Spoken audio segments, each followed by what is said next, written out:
Gaussian पृष्ठ किसे कहते हैं ये देखा जाएगा, और गॉस का नियम क्या है, ये दोनों चीज एक दूसरे से संबंधित हैं, उसको देखने का हम लोग प्रयत्न करेंगे।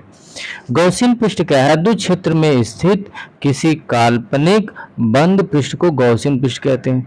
मान लेते हैं ये कोई विद्युत क्षेत्र है और इसमें कोई काल्पनिक पृष्ठ खींच लेते हैं, तो इसी काल्पनिक पृष्ठ को क्या कहेंगे? गॉसियन पृष्ठ। सपोज दैट जैसे कोई आवेश रखने पर बल रेखाएं इस प्रकार से उत्पन्न हो रही हैं, ये सोचिए आप। और इस बल रेखाओं में यदि हम इस तरह से काल्पनिक पृष्ठ मानते हैं तो यही माना गया काल्पनिक पृष्ठ क्या कहलाएगा? गॉसियन पृष्ठ कहलाएगा।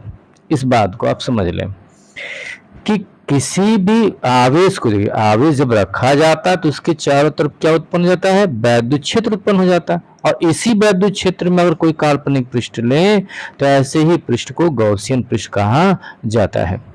अब इसके आगे हम लोग समझने का प्रयत्न करेंगे गॉस का नियम या गॉस का प्रमेय। ये यूपी बोर्ड तथा अन्य बोर्डों के अनुसार बड़ा इम्पोर्टेंट है और उसके अनुसार देखने का समझने का प्रयत्न करेंगे।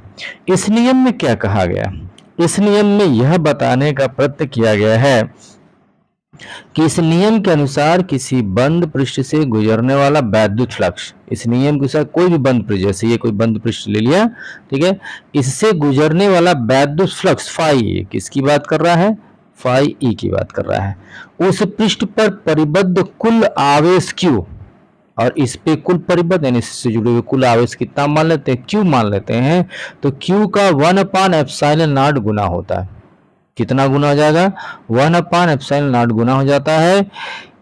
पुनः समझे, किसी भी बंद पृष्ठ से गुजरने वाला, कोई भी बंद पृष्ठ इस प्रकार सा है, ठीक है, उससे गुजरने वाला वैद्युत फ्लक्स फाई उस पृष्ठ द्वारा परिबद्ध कुल आवेश क्यू का 1/ε0 गुना होता है। यदि मान लेते हैं कि इस बंद पृष्ठ का पूरे का क्षेत्रफल कितना है? ए है। अगर पूरे बंद पृष्ठ का क्षेत्रफल क्या हो? ए हो, तो ऐसे स्थितियों में क्या कर सकते हैं कि यदि किसी बंद पृष्ठ का परिबद्ध बंद पृष्ठ क्या मान लेते हैं? इसका क्षेत्रफल ए मानते हैं, इसका आवेश कुल इससे कितना क्यू हो, तो ऐसी स्थितियों में इसमें से जो निर्गत वैद्युत फ्लक्स होगा फाई ई, ठीक है, फाई ई बराबर क्या हो जाएगा? Q/ε0 होगा। Q अपॉन क्या हो सकता है? ε0 होगा।